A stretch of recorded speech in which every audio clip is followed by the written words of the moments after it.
So, before we even touch the title, let me ask the obvious thing people keep asking anyway.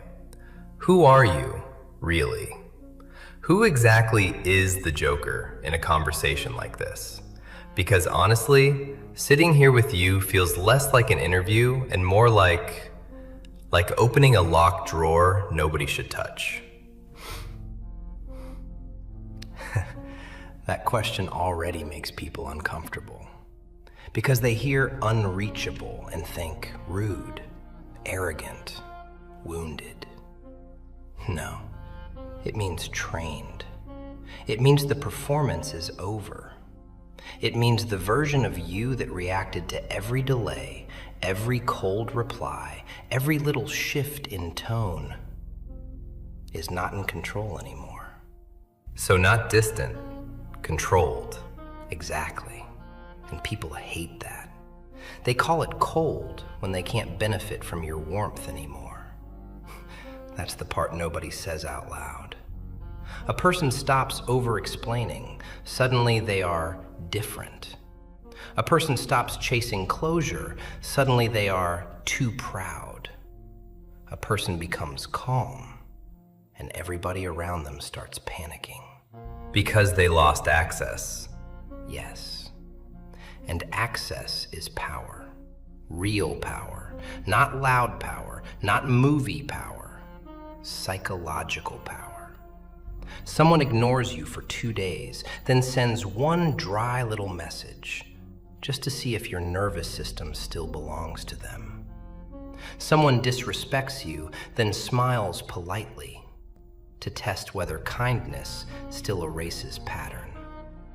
Someone says, I was just joking, because they need to know if confusion still weakens you. That happens every day, actually. Every day.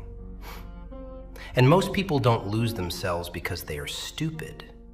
They lose themselves because they keep trying to be understood by people who already understood them and chose manipulation anyway. So being unreachable is a form of self-respect? More than that, it is disciplined self-respect. It is refusing emotional access without emotional safety. It is knowing that not every question is innocent, not every apology is clean, not every return is sincere. Some people do not come back because they value you. They come back to check if they still can. And when they can't, they get louder. They get sharper. They call you fake, cold, selfish, changed. Changed? Yes, that is the whole point. Because being reachable to everyone is not kindness. It is leakage. And the second the door stops opening on command, the mask slips, the sweetness cracks, and the real personality starts begging, blaming, mocking. And that is where the real conversation begins. So, let's enter it properly. When you say the art of being unreachable, what is the first thing people get wrong? The first thing? They think being unreachable is about disappearing. No, it is not disappearance.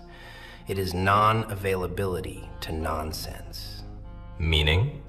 Meaning not every call deserves an answer.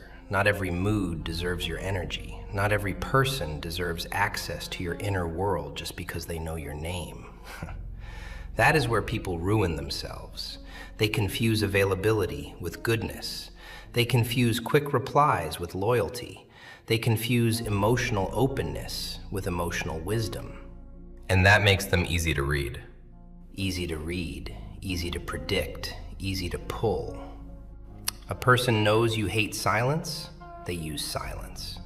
A person knows you fear losing people, they threaten distance. A person knows you need clarity, they feed you confusion in tiny doses and watch you beg for definitions. That is how emotional dependence begins, not with chains, with patterns. So the first layer is psychological predictability. Exactly. And predictable people suffer the most, because once someone learns the button, they stop speaking to your mind and start speaking to your nervous system. They know when to delay, when to come close, when to act warm, when to pull back, when to say, relax, you're overthinking. That sentence alone has trapped millions of people in disrespect. Because it makes the victim question their own reading of the pattern. Yes, and once self-doubt enters, control enters with it. Now listen carefully. Being unreachable does not mean cold. It means your reactions are no longer public property. It means your pain is not available for inspection. It means people do not get rewarded for inconsistency with more access to you. That's strong. It has to be, because weak boundaries create strong manipulators. People do not always become cruel because they are evil. Sometimes they become cruel because your lack of limits made cruelty cheap. You answered every time. You forgave every time. You explained every time. You stayed every time. So they learned something dangerous, that losing your respect costs them nothing. Because now they have to face themselves without your constant emotional availability. Yes, and most people cannot handle that mirror. So they accuse, they mock, they test, they provoke. Anything to make you react like the old version again. But the art, the real art, is to let them discover that the old version is dead. And once that happens, everything changes. So if the old version is dead, what replaces it? Because people hear this and think, fine, I'll just stop replying, stop caring, stop talking. But that sounds more like damage than discipline. Good. That's a good interruption. Because silence by itself is not mastery. Even wounded people go silent. Even bitter people go cold. The difference is intention. A wounded person withdraws to bleed. A disciplined person withdraws to observe. Observe what? Patterns, timing, tone, contradictions.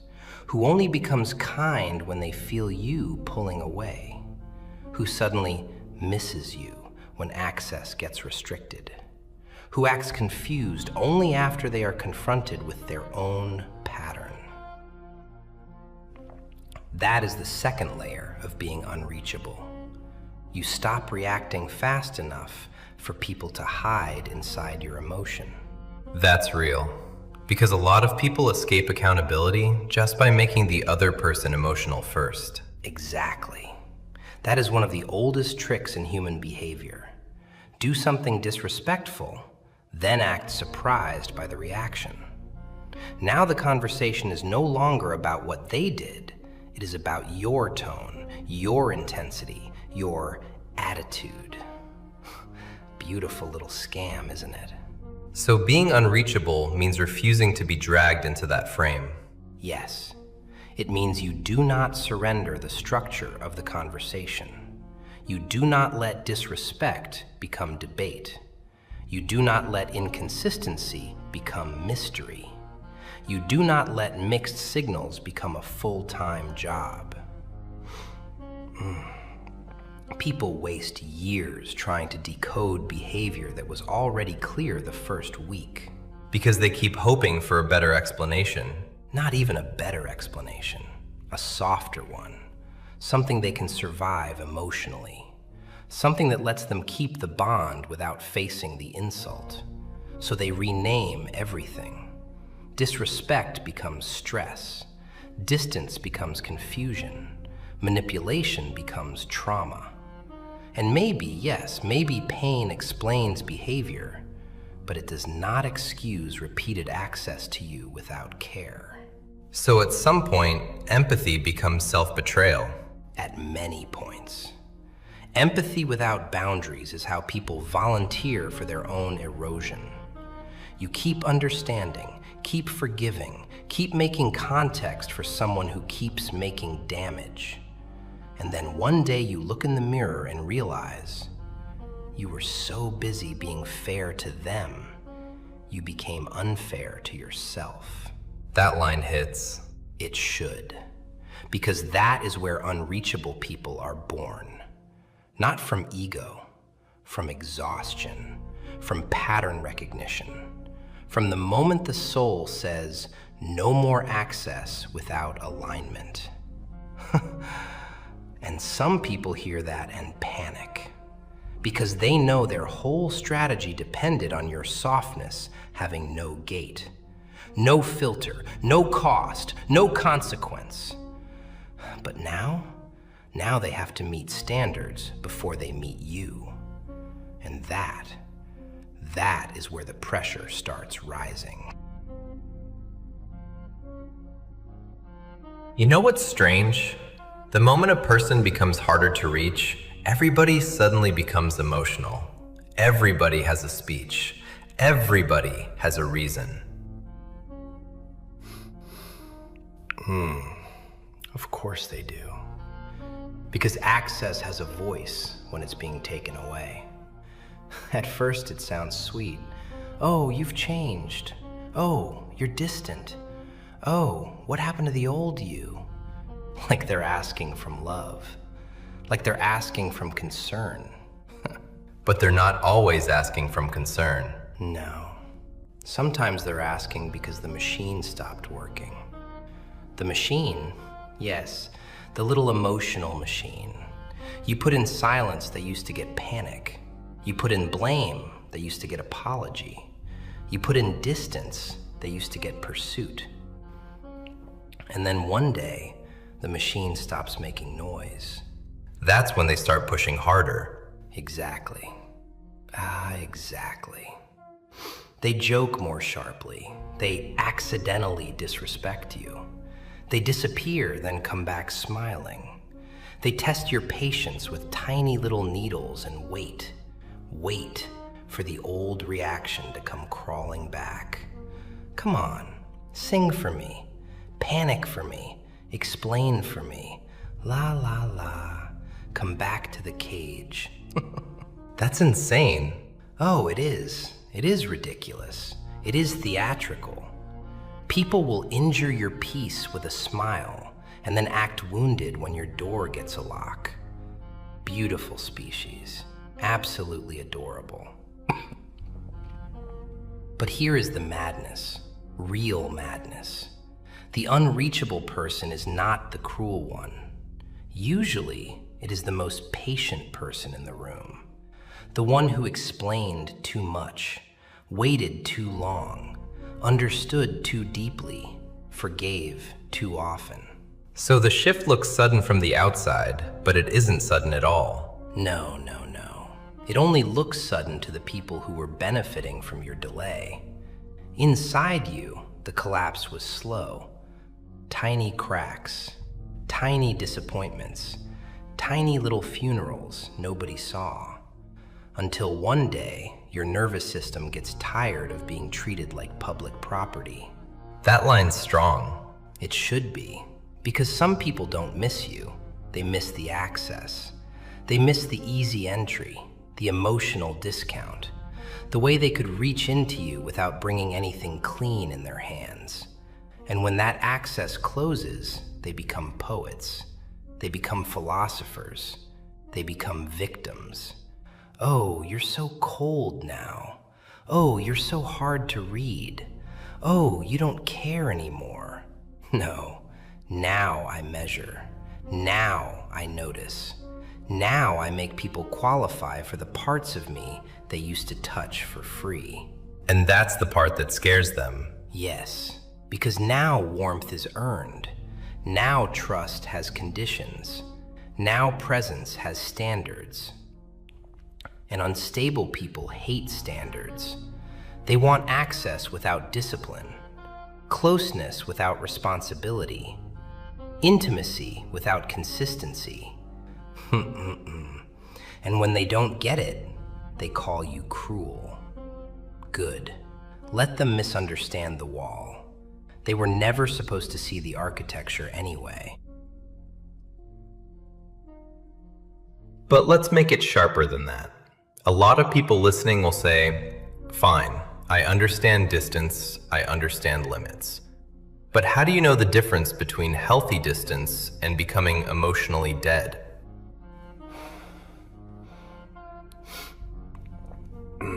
That is the right question. Because dead people feel nothing. Disciplined people feel everything and still choose structure. That is what terrifies people. Not your silence, your control. So the emotion is still there. Of course it is. The irritation is there. The disappointment is there. The sting. Yes, that too. But unreachable people stop making the mistake of turning every feeling into a response. That is where maturity begins. The childish mind says, I felt something, so I must react. The trained mind says, I felt something, so now I observe. And that observation changes everything. Everything. Because now you start catching patterns before they become damage. You notice who only speaks gently when they feel you slipping away, who only becomes clear when confusion stops working, who only respects your time when your time is no longer easy to reach. Funny little creatures. And that's usually when people reveal themselves, right? Not when things are easy, when access gets restricted. Exactly. Restriction reveals character. Anybody can look warm when your door is wide open. Anybody can act sweet when you are easy to reach, easy to calm, easy to win back. But remove automatic access and watch what comes out. Pressure, guilt, sarcasm, sudden urgency, performative sadness, sometimes even fake confusion. What happened? What's wrong with you? Why are you acting like this? As if your boundaries arrived from nowhere. When in reality, they were built from repeated evidence. Yes, brick by brick, delayed respect, repeated excuses, tiny violations, tiny dismissals, tiny moments where your spirit said, that was not right, and your mouth said, it's okay. Do that long enough, and you teach people that your discomfort is negotiable.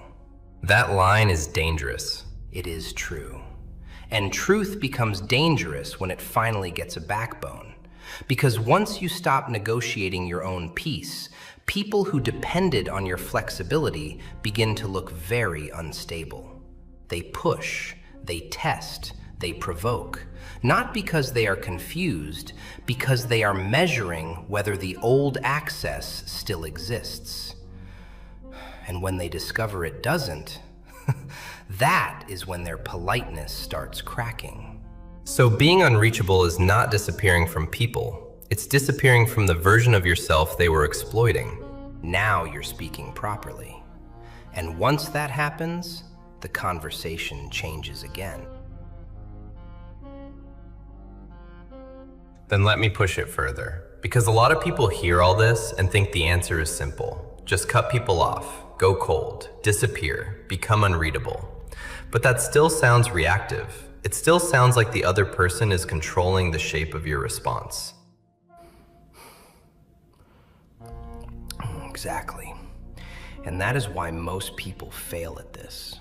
They think being unreachable is an act, a pose, a little theater of silence. No. If your distance is only a performance, the first skilled person will break it. The first well-timed apology, the first sudden warmth, the first I miss you, the first crisis, the first trembling voice on the other end of the line. And there you are again, opening the gate for someone who never changed the road they walk on. So the real art is deeper than silence. Much deeper. The real art is internal. It is when access to you is no longer decided by mood, not by loneliness, not by chemistry, not by history, by pattern, by coherence, by whether someone's behavior can survive observation.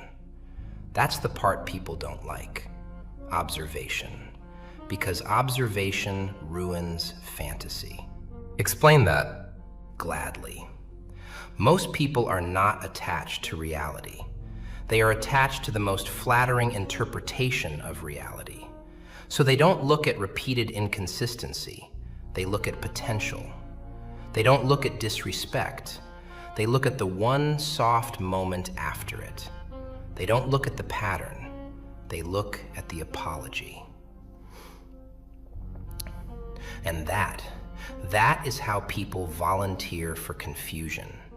They build loyalty to possibility while reality keeps insulting them in plain language. So being unreachable begins when you stop romanticizing the pattern. Yes. When you stop decorating what is obvious. When you stop calling emotional instability depth. When you stop calling mixed signals complexity. When you stop calling your anxiety connection. What a beautiful disaster that is. People mistake emotional disturbance for emotional significance all the time. A person keeps you uncertain and suddenly they feel important. A person keeps you guessing and suddenly they feel profound. No, sometimes they are not profound. Sometimes they are just inconsistent. Sometimes they are not mysterious. Sometimes they are just undisciplined. Sometimes what hurts you is not rare, it is simply unresolved. That's hard for people to accept. Of course it is. Reality is insulting to fantasy. Fantasy says, maybe they care deep down. Reality says, if care exists but behavior never carries it, your nervous system cannot eat intentions. Fantasy says, maybe they are just confused. Reality says, confused people can still be destructive if they keep receiving access without accountability. And this is where unreachable people are born for real. Not when they become angry, when they become honest. Honest about what? About cost, about consequence, about what repeated access to chaos has been doing to them. Your sleep changes, your focus changes, your self-respect starts leaking through little compromises. You start rehearsing conversations in your head, rereading tones, explaining obvious pain to people who benefit from pretending not to understand it. That is not connection. That is psychological taxation. And most people stay in it too long because they want one final proof. Yes, one final proof, one final conversation, one final explanation, one final chance for the other person to become what they already refused to become 20 times before. There's the tragedy. Not that people are betrayed once, that they keep reopening the door to verify the same wound from different angles. So what changes in a person who finally learns? Standards become faster than sentiment. Observation becomes stronger than craving. And peace stops begging to be included. That's the shift. You no longer ask, how do I keep this person? You ask, what does this person repeatedly bring into my inner world? Noise? Doubt? Pressure? Instability? Then why should access remain cheap? Because once a person understands that their inner life is sacred, not dramatic, not mystical, just sacred in the practical sense, everything changes. Response slows down. Selection sharpens. Attachment becomes less naive. And people who were feeding on automatic access, they feel the famine immediately. Because now they meet a structure instead of a soft opening. Exactly. Now they meet timing, standards, distance with memory, calm with teeth. Now they don't get rewarded just because they returned. They don't get warmth just because they used the right tone. They don't get the deepest parts of you just because they know how to knock. And that is when weak performers collapse, because they were never built for earned access, only easy access. And once you see that clearly, you stop asking whether becoming unreachable is cruel. You start asking why you were ever taught that self-protection needed permission. Then let me ask it in the most practical way possible. What does this actually look like in real life? Not theory, not slogans, real life. Because people hear words like boundaries, distance, self-respect, and then go home and still answer the same message from the same person who keeps draining them. Good. Because this is where the performance ends. Real life does not look dramatic at first. That's why people miss it. Most damage does not enter your life wearing boots. It enters wearing familiarity. A name you already trust. A tone you already know. A person who says, "You know I'm like this," and keeps using honesty as a license for repetition. That's true. A lot of people are not destroyed by strangers. They are worn down by people they kept giving context to. Exactly. It happens in little scenes, tiny, ordinary scenes. You send a serious message.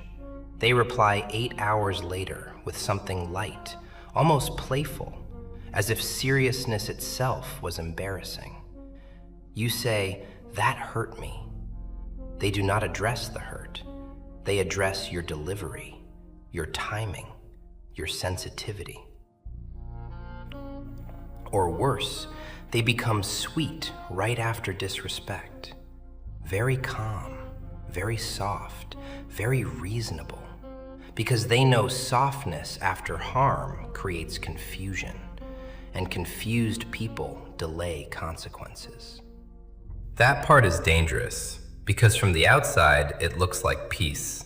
Yes, and that is why so many intelligent people stay too long. They are not blind, they are overloaded. They are trying to calculate sincerity inside contradiction. A man gets ignored all week. Then Friday comes and suddenly she is warm, attentive, smiling, asking about his day. Now his nervous system says, "Maybe I was wrong." No, you were not wrong. You were interrupted. There is a difference. A woman keeps explaining the same basic need for respect to the same man in 10 different ways. He understands every word, but he only changes tone when he feels her slipping away. That is not growth. That is access management. That phrase is brutal. Because it is real. People do this every day. A friend only becomes loyal when you become unavailable. A relative only becomes polite when you stop visiting. A partner only becomes clear when your silence starts threatening their comfort. And the listener, the soft one, the patient one, the hopeful one, keeps mistaking temporary adjustment for transformation. So the mistake is reading reaction as character. Beautiful. Yes, that is exactly the mistake. Anyone can react. Character is what remains when pressure is gone. Anybody can apologize when they feel loss. Anybody can sound terrified when access is closing. Anybody can suddenly remember your worth when your door is not opening the way it used to. The question is never, how beautiful were they when they were afraid to lose me? The question is, what were they like when they felt secure in my availability? That's the real evidence. It is the only evidence that matters. because security reveals habits. When people think you will stay no matter what, their true level appears. Their effort without pressure, their honesty without threat, their tenderness without fear, their discipline without being watched. And most people avoid looking there because that is where fantasy dies. And fantasy can be addictive, sometimes more addictive than the person. Very much so. People get attached to the version of someone that only appears in emergencies. The apology version, the panic version, the I can't lose you version. But unreachable people learn something painful. The version of a person that appears when they are scared is not always the version that can love you well. Fear can perform beautifully. Loss can make actors out of ordinary people. That sounds like something people need to hear twice. Yes, because they keep building homes out of emergency behavior. A perfect weekend, a long apology, a crying phone call, a sudden flood of effort after months of neglect. And then they say, see, it's there. No, it is activated, not established. There is a difference. Real care is boring in the best way. Consistent, clean, not constantly making you decode, not making your peace compete with possibility. So when does a person finally become unreachable in the healthy sense? When they stop asking emotion to make the decision. When they stop saying, but I miss them, as if missing someone cancels evidence. When they stop saying, but we have history, as if history is always a reason to continue. Sometimes history is just proof of how long you tolerated what should have ended earlier. But there's something people don't say enough. Sometimes the hardest part is not leaving the pattern. It's surviving the silence after it. Because when the noise stops, when the testing stops, when the constant checking, explaining, waiting, decoding stops, a lot of people don't feel peace first. They feel emptiness. Yes. And that emptiness confuses them. They think, maybe I made a mistake. No. Sometimes that emptiness is just your nervous system forgetting an addiction. People call it love. Sometimes it is attachment to interruption. Sometimes it is attachment to uncertainty. Sometimes it is attachment to being emotionally summoned every few days like a servant with a heartbeat. That's real, because people can get so used to the cycle that peace starts feeling unnatural. Exactly. A stable room feels boring after a house full of alarms. A clean connection feels suspicious after years of mixed signals. A quiet mind feels unfamiliar after constant emotional firefighting. So, what do people do? They go back. Not because the pattern improved, because the body misses what the soul was trying to escape. That's the trap right there. Not always emotional weakness, sometimes just psychological conditioning. Yes, conditioning, repetition, association. A message tone becomes tension.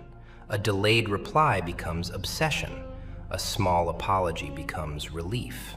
And relief is dangerous when it comes from the same hand that created the pain.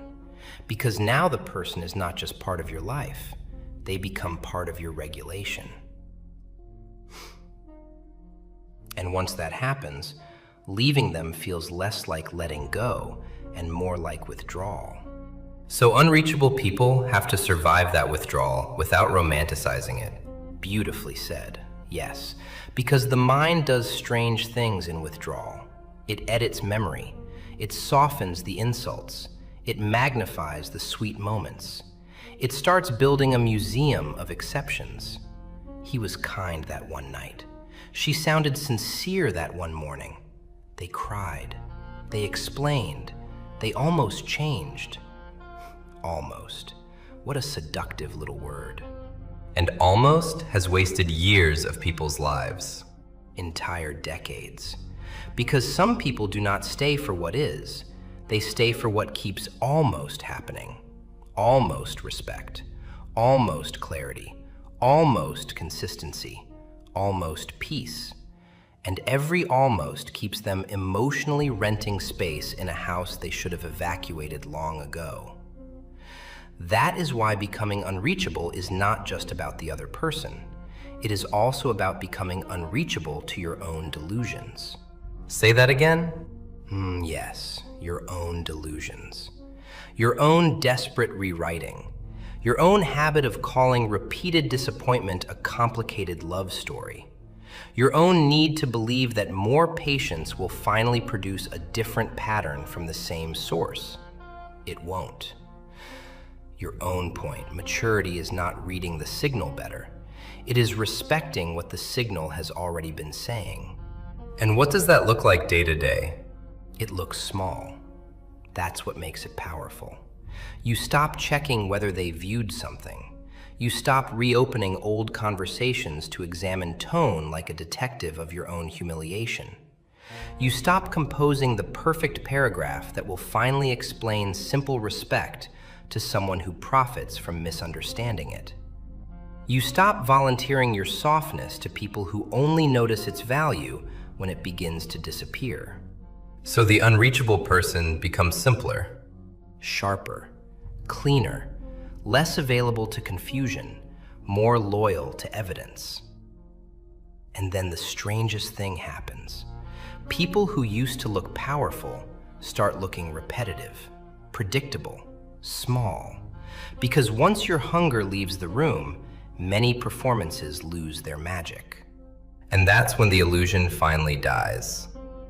Yes, not with a dramatic ending, not with some grand revenge, just with vision, clear vision. And once you can see clearly, truly clearly, you start noticing something even more dangerous than manipulation. You start noticing how often people confess themselves through tiny patterns nobody takes seriously enough. Tiny patterns?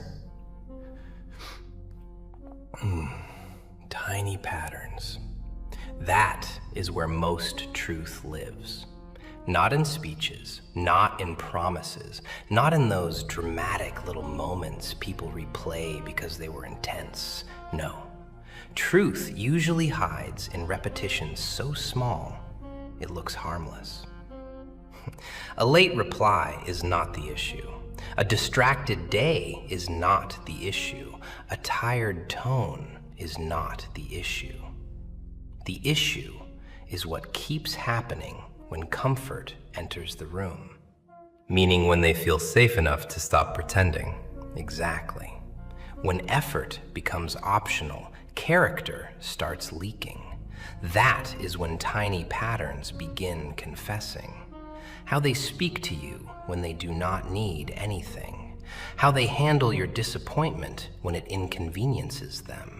How quickly they turn serious pain into a joke just to escape responsibility. How often they forget the very thing that matters to you while remembering everything that serves them. That is not memory. That is priority wearing innocent clothes. That's so real it hurts. Because people excuse those things one by one. Yes, one by one. That is how self-betrayal survives. Not through one giant insult, through 100 little dismissals that never look dramatic enough to justify your exit. So people stay. Because nothing is that bad. Nothing is big enough. Nothing feels cinematic. But the body knows. The body always knows. It knows when respect is thinning. It knows when warmth is becoming management. It knows when your name in someone's mouth feels softer than your reality in their hands.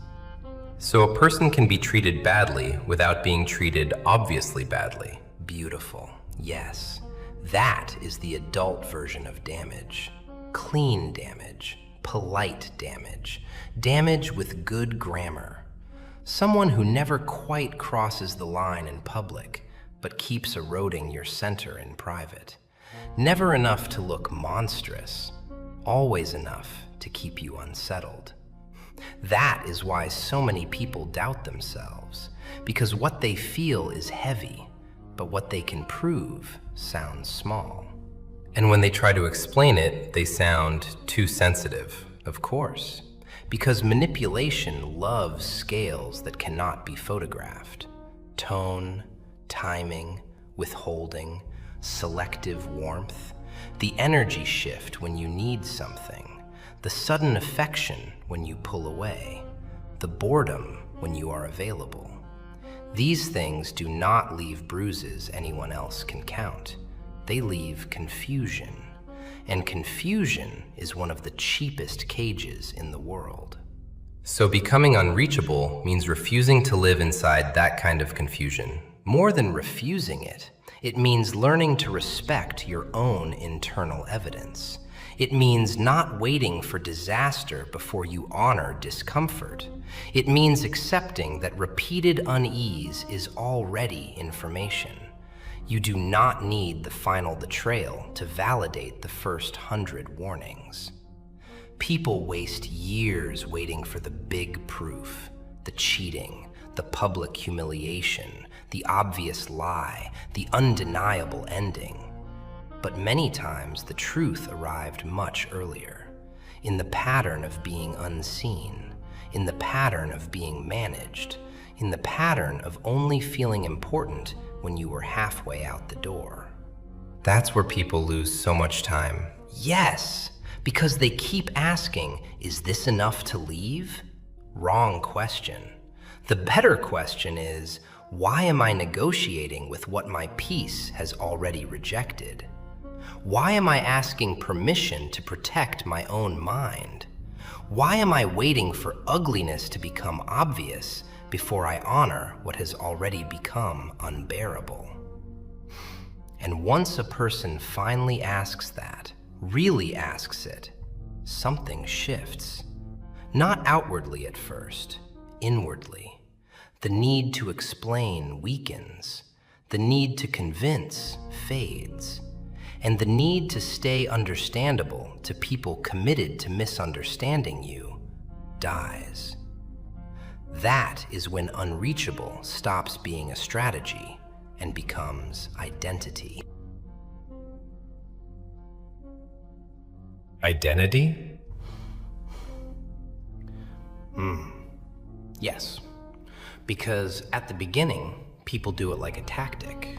They say, I'm going to be less available. I'm going to reply slower.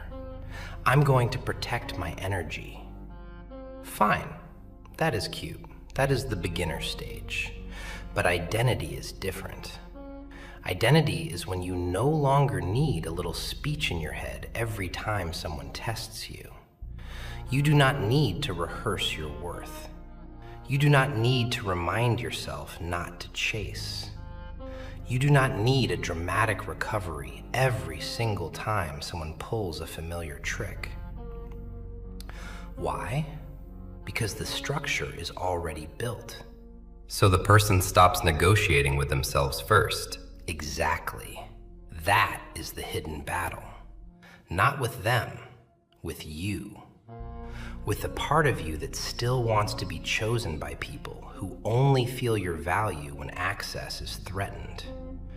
With the part of you that still lights up when inconsistency becomes attention.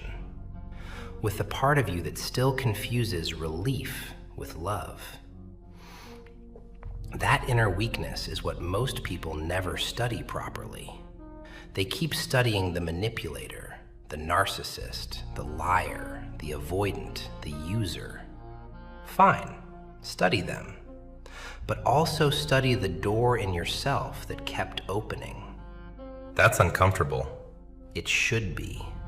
because truth that never insults your ego is usually too soft to change you. Look at real life. A man says he is tired of being used, but every time someone returns with urgency in their voice, he melts. A woman says she wants peace, but every time chaos comes wearing passion, she mistakes it for depth. A friend says they are done being available to everyone, but the second someone sounds sad, guilty, lonely, dramatic, they abandon their standards to feel needed again. That is not compassion. That is addiction to emotional importance. And people rarely admit that part because it sounds ugly. Yes, but ugly truths save lives. Pretty lies waste them. Sometimes you are not attached to the person. You are attached to who you get to feel like around them. Needed, chosen, special, irreplaceable, the healer, the exception, the one who understands them unlike everyone else. What a delicious trap. Because the ego will tolerate enormous disrespect if it is paid in tiny doses of significance. That's a brutal sentence. Because it happens every day. Someone gives you crumbs, but the crumbs are wrapped in exclusivity, a secret, a confession. You're the only one I can talk to. Nobody gets me like you. And suddenly your dignity starts bargaining with your ego. Your peace says, this is draining me. Your ego says, yes, but I matter here. And many people choose to matter in a broken room rather than feel ordinary in a healthy one. So the art of being unreachable includes becoming unreachable to flattery. Not just flattery, to emotional bribery, to selective vulnerability used as a key, to crisis used as a leash, to chemistry used as evidence, to history used as guilt. That is what maturity starts looking like in reality. You hear the old lines, and they no longer hypnotize you. You see the old pattern, and you do not call it fate. You feel the old pull, and you do not worship it. And that must look cold to people who are benefiting from access. Of course it does, because every system protests when the free supply is cut off. Every user calls boundaries cruelty. Every entitled person calls standards ego. Every manipulative pattern suddenly starts crying when it stops being fed. And that noise, that outrage, confuses people. They think, maybe I am being too harsh. No. Sometimes the protest is the proof. Because healthy people adjust, unhealthy patterns escalate. There. That is it. Healthy people may be surprised, even hurt, even disappointed, but they adjust. They clarify. They respect the line. Unhealthy patterns do something else. They punish. They guilt. They mock. They suddenly become dramatic historians, bringing up everything they ever did for you as if basic decency was an investment plan. And that is when you really see it. Not when they had access, when they lost entitlement. So losing access reveals what access was really being used for. Yes, and once you see that, you stop trying to be understood by everyone. You become much more interested in being clean inside yourself. Clear, quiet, difficult to bait, difficult to rush, difficult to emotionally purchase. Then let me ask the question beneath all of this. What does it cost? Really, not poetically. What does it cost to become that kind of person? Because people love the image of strength, but they rarely talk about the price of it. Good. Because there is a price, a very ugly one. At first, it costs your old identity, the familiar one, the easy one, the version of you people could predict, tug, soften, delay, guilt, flatter, confuse. You lose that version first. And people around you, they mourn it. Not because it was healthy, because it was useful. That's painful, because sometimes the people reacting the hardest are the people who claim they care the most. Of course, because care and access are not always the same thing. Some people care about you.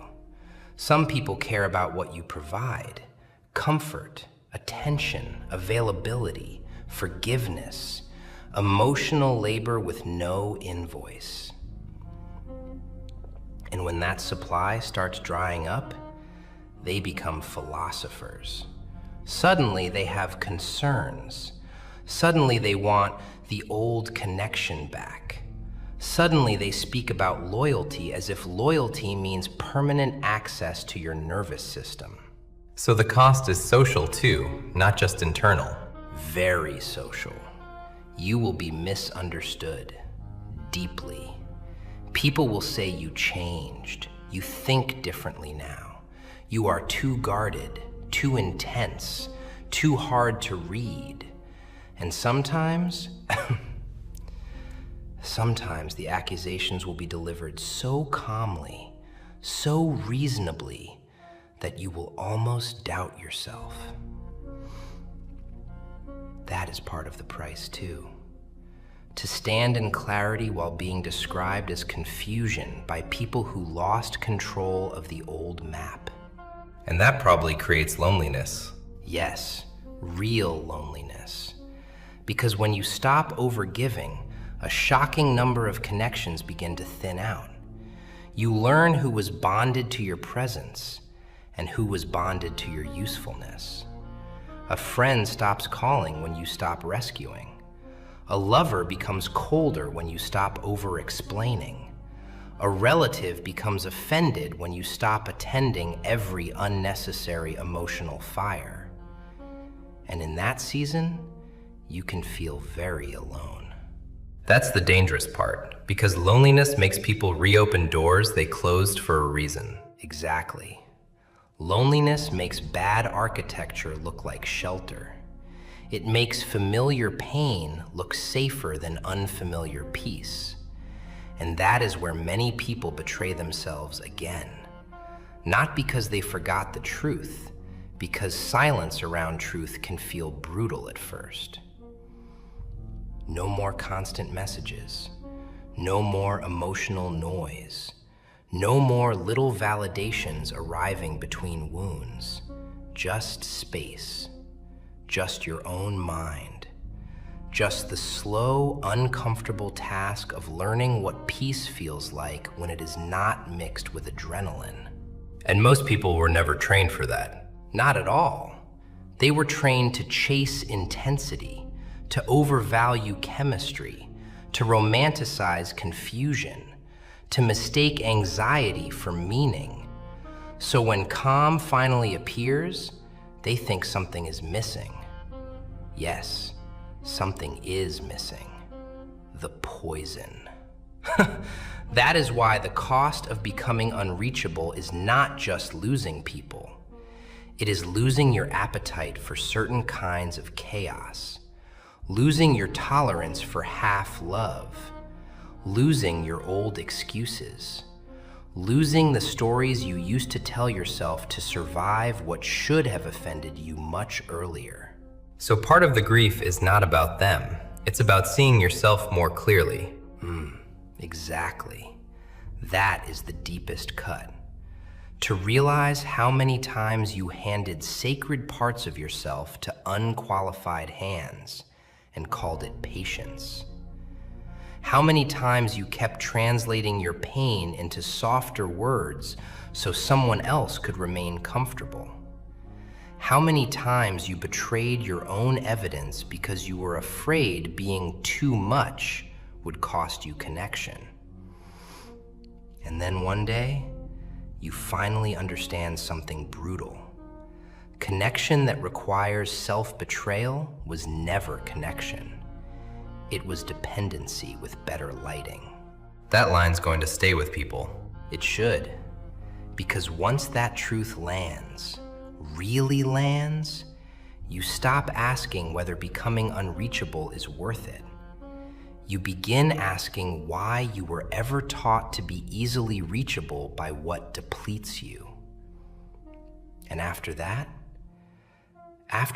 comes the part people almost never prepare for. What happens when you meet someone who is actually healthy and you no longer know how to trust peace without suspicion? That's the part I wanted to reach. Because people talk all day about escaping unhealthy patterns, but almost nobody explains what happens after. What happens when chaos is gone and something clean finally appears, and instead of relief, you feel suspicious? Yes, that part is ugly. Quietly ugly. Because once you've lived too long inside confusion, peace can feel incomplete. Not bad, incomplete. A healthy person replies normally, and you wait for the hidden punishment. A healthy person says what they mean, and your mind starts scanning for the trap. A healthy person stays consistent for weeks, and part of you gets nervous. Why? Because your body was trained in a different religion. A religion of unpredictability. A religion where affection arrived in fragments, where warmth had to be earned twice, where one good moment had to pay for 6 bad ones. So when something stable enters, you do not always call it peace. Sometimes you call it suspicious. That's painfully real. A lot of people don't sabotage healthy things because they love chaos. They sabotage them because chaos feels familiar, and familiarity feels safer than the unknown. And familiarity is one of the most persuasive liars in the human mind. It whispers, "You survived this before." Yes, survived. Not flourished, not rested, not trusted, survived. That is why some people leave manipulation, only to stand in front of peace like it's a foreign language. They keep waiting for the volume to rise, for the mixed signal, for the emotional invoice, for the moment kindness reveals its hidden condition. And when it does not happen, they become restless. So they start creating movement, not because anything is wrong, because stillness feels unnatural. Yes, they test, they withdraw, they overanalyze simple things. They misread steadiness as boredom. They misread respect as lack of passion. They misread emotional safety as absence of depth. Beautiful tragedy. A person finally meets what they begged for, and because it does not wound them in a familiar rhythm, they almost reject it. Not out of malice, out of conditioning. So the healing is not just leaving the toxic pattern, it is becoming capable of receiving what is clean. That is the deeper work. Not just closing the wrong door, keeping the right one open without panicking.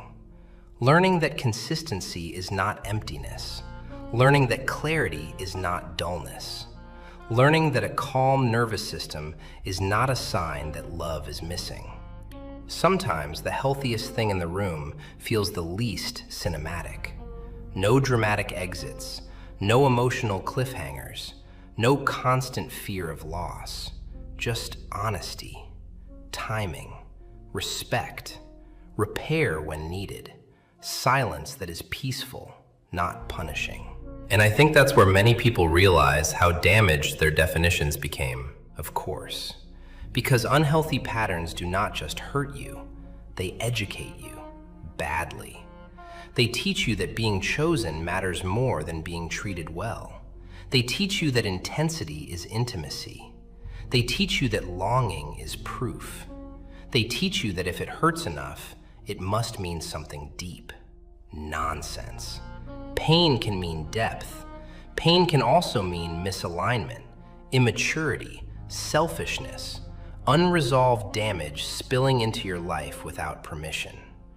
And if you do not correct those definitions, you will keep mistrusting healthy love simply because it does not resemble the chaos that trained you. So what does a person do in that moment, when peace feels unfamiliar, when consistency feels suspicious, when they want to run simply because nothing bad has happened yet? They slow down, not toward the old pattern, toward themselves. They stop obeying every alarm their conditioning produces. They say, this fear may be real, but it may not be truthful. They stop punishing healthy people for wounds they did not create. They stop demanding fireworks as evidence of connection. And most importantly, they let time reveal what drama used to fake. That line is strong. Time revealing what drama used to fake. Because that is exactly what happens. Drama creates artificial depth quickly. Time reveals actual depth slowly. One is loud. One is reliable. One is addictive. One is nourishing. And the undisciplined heart keeps choosing what is loud because it fears the patience required for what is real. So being unreachable is not only about blocking harm, it's also about refusing to abandon peace once it arrives. Yes, that is the twist nobody tells you. At first, being unreachable protects you from what is unhealthy. Later, it protects what is healthy from the unhealthy habits still living inside you. And once a person understands that, really understands it, they stop asking, why does peace feel strange? They start asking a far more dangerous question. What in me was trained to feel at home only in places that keep hurting me? Then let's close it there. If someone has listened to all of this and is sitting with that question, really sitting with it, what do they do now? They stop making a religion out of access. That's the first thing.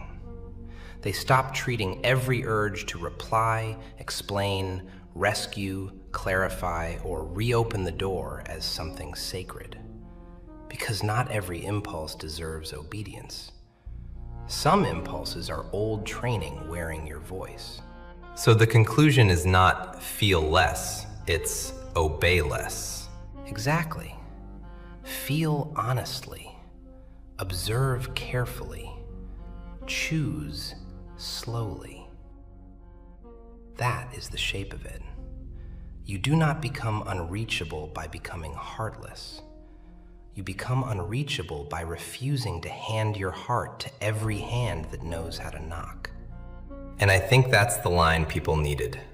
Yes, because this was never about arrogance, never about punishing people, never about becoming some cold little statue who trusts no one and needs nothing. No. It is about ending cheap access to your inner life, ending the habit of translating your pain so gently that disrespect stays comfortable, ending the pattern of calling self-abandonment love, patience, or understanding. So in the end, being unreachable is a filter. A filter, a standard, a correction, a quiet way of saying, if you want access to me, bring coherence, bring respect, bring consistency, bring something clean. And if they cannot, then let distance tell the truth words kept hiding. That's strong. Because distance is honest. More honest than chemistry. More honest than apologies under pressure. More honest than panic when access is disappearing. Distance reveals who can love without control. Who can stay respectful without ownership. Who can handle your boundaries without turning your dignity into an offense. And if someone collapses the moment you become less available, there's your answer. So the listener should not fear the loss that comes with this? Fear it. Of course they'll fear it, but do it anyway. Because some losses are not punishments. Some losses are clearance.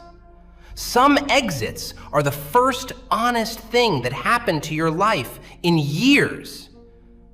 And after the noise, after the doubt, after the shaking stops, you begin to notice something almost offensive in its simplicity. Peace was never weak.